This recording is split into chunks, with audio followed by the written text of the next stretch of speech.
হঠাৎ করে দেখছি যে একটা বালির ট্রাক আইছে, ঠিক আছে, আমার পাশ দিয়েই। তো যাওয়ার পর মনে হয় খালি দেখলাম একটা বাউলি দিল, বাউলি দেওয়ার লগে লগে মনে হয় যে বাড়ি খেয়েছে, বাড়ি খাওয়ার লগে লগে যেমন গাড়িটা তলে ঢুকে গেছে। তো তলে ঢুকে যাওয়ার পর মনে হচ্ছে আমি যে মনে করছি যে মারা গেছে, কিন্তু পরে একটু পরে যখন আমি ঘাবড়ে গেছি গা, ঠিক আছে, বালির ট্রাকের নিচে ঢুকে গেছিল। হ্যাঁ নিচে ঢুকে যেমন ডিমেন্সের তলদা বেরিয়ে গেছে, ঠিক আছে, পিছন দিয়ে বেরিয়ে গেছে।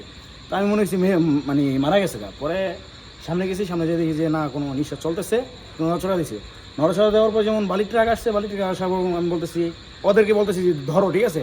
ওরা বলতেছে যে ভাই এটা তো পাগল, আমরা সাইড করে রেখে দেন, ঠিক আছে, সাইড করে রেখে দেন, আমাদের ছেড়ে দেন। পরে যেমন আমি একটা বকা দিচ্ছি, বকা দিয়ে বলছি যে তোরা পারলে গাড়ির দিক দিয়ে নিয়ে যা দেখি।